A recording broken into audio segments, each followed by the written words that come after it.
Bonjour, alors je suis Soisic Berthelot, je suis ergonome, j'anime le studio d'ergonomie, qui est une agence que j'ai créée en 2006.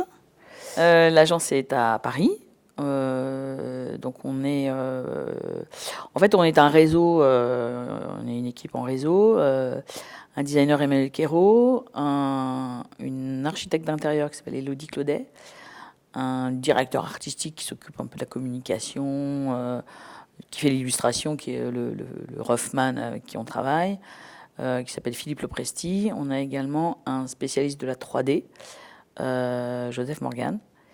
Et puis on travaille aussi avec un designer thinker qui est Jérôme Jacquet. On est assez nomade. On a intégré le réseau Nextdoor, qui est un réseau de coworking. Donc il y a plusieurs espaces sur Paris, donc ce qui nous permet d'être assez mobile. En fait, c'est assez intéressant parce qu'on peut avoir des rendez-vous au plus à Gare de Lyon, parce qu'il y a un centre Nextdoor Gare de Lyon, ou à Saint-Lazare, ou ailleurs, en fonction des endroits où ça nous intéresse par rapport à nos rendez-vous. Ça nous permet d'avoir des salles de réunion, ça nous permet d'avoir une mobilité, une flexibilité. Donc c'est vraiment ça aussi assez nouveau. C'est ces nouveaux modes de travail qu'on essaie aussi de tester pour nous, parce que ça nous permet aussi de les projeter aussi pour nos clients. Donc, j'ai une formation des arts et métiers. J'ai été pendant 2 ans chargée de recherche à l'Institut national de recherche sur les transports et la sécurité à Lyon. Donc à l'époque, on créait ce qui était les premiers GPS qu'on a aujourd'hui dans les voitures. Donc c'était un projet européen, ça s'appelait Carminat, et c'est devenu le GPS qu'on a aujourd'hui tous dans nos voitures. Donc on travaillait sur la sécurité dans les transports avec la problématique de la double tâche, l'attention du conducteur pendant sa période de conduite en utilisant un autre appareil. Parce qu'à l'époque, on n'avait évidemment pas les téléphones portables, on n'avait pas tout ça. Donc le seul truc qu'on avait, c'était en gros une Minitel, quoi. Donc voilà, ça c'était mes premières expériences. Ensuite, je suis rentrée chez Renault pendant 6 ans. Alors là, plus du tout côté recherche, mais côté production, donc dans les usines.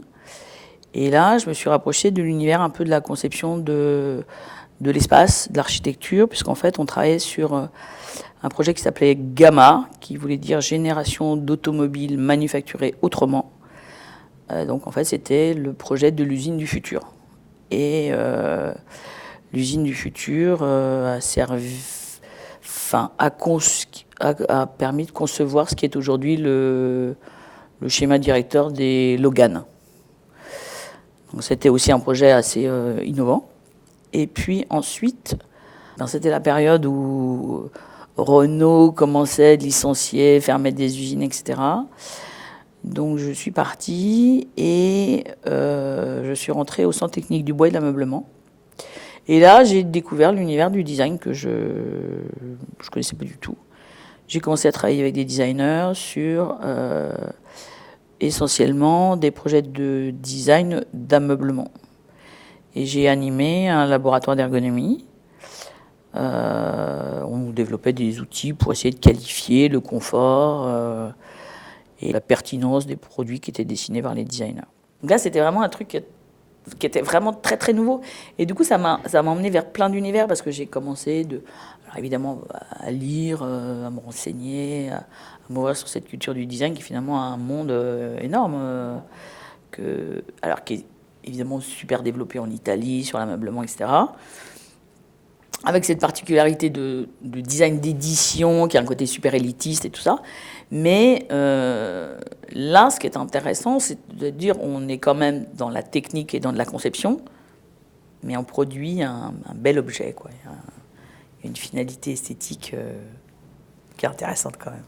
Et puis quand j'ai quitté le TBA, j'ai monté mon agence avec comme volonté de continuer évidemment sur l'ergonomie, parce que c'était mon métier, m'orienter vers le design de plus en plus parce que j'avais découvert ce secteur et puis ça m'intéressait vraiment.